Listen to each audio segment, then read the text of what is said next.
challenge is not to go into fear and negativity, but to stay grounded in the light, which is rooted in the good, and know that there is a plan for humanity, and we're all part of that plan.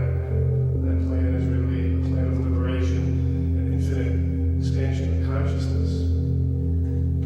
So it's always good to stay positive and optimistic, because if you are positive and optimistic, it means you're connected to the ever-unfolding progress of the universe. So as you know, this is a grand experiment here on planet Earth, and those of us who are choosing love and unity and oneness and consciousness will continue to evolve and expand. And those that are choosing fear and negativity are going to have that reality come forth in their immediate. So what's happening now is our thoughts, our words, our emotions, our deeds are coming back to us very, very quickly. And we're probably going to show a video that I put together called Armageddon, which is actually a positive statement on Armageddon, the Kabbalistic view of Armageddon, as opposed to the fundamental Christian view, which is a terrible misunderstanding of the book of Revelation. Is really the battle in man, the battle of humanity is giving up the lesser for the greater. It's a question of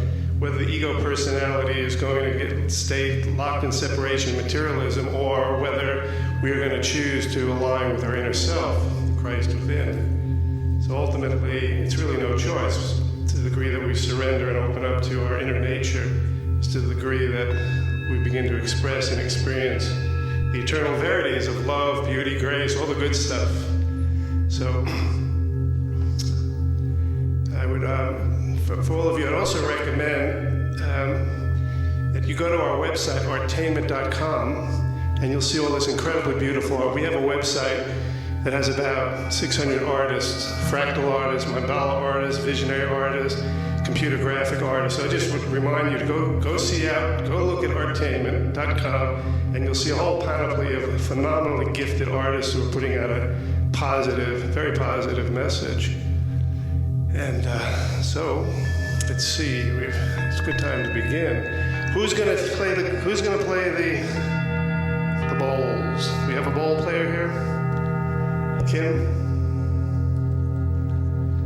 So when we're gonging now, I have a very, very simple. I'm going to gong for about 5 minutes. This gong actually is made in Germany. It's called the Buddha Maitreya gong. It holds all the harmonics and overtones of the Om. So when I'm gonging, all we have to do is just connect to the heart, connect with each other, connect to what I call the great central sun, connect to the root of the earth, that we're grounded, we're here now, fully present. And then we ask that our hearts connect with the heart flame of humanity, because in truth, we're all one. Everybody knows that all the great teachings have always said that it is one being, one consciousness, and that according to the Hindu perspective, it's all a big play of Shasta Lila. And the Lila is the end of separation, which is what Armageddon is. It's really the end of separation. And the human ego will fight to the very end and even try to destroy itself to maintain the illusion of separation, right to the bitter end.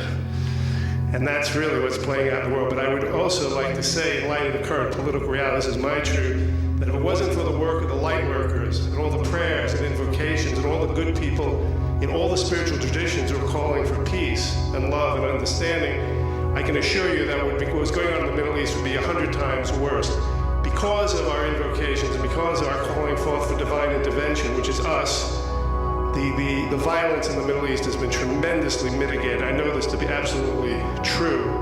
So we'd also like to honor in a very deep way those beings, those innocent people who've lost their lives, Iraqi civilians, American soldiers who've given up their lives, and knowing that in truth there's a tremendous amount of love being brought to the Middle East, and those beings who have lost their lives and are suffering, we can send light and healing and blessings to all people who are suffering on this planet. And of course we know there's a tremendous amount of that going on. And of course our job is to transmute the suffering in our own self, because the more that we can open up to the truth of who we are, the beauty of who we are, and the good of who we are, then we are doing the alchemical work of becoming total positive co-creative entities, which is what our purpose is, to anchor the good.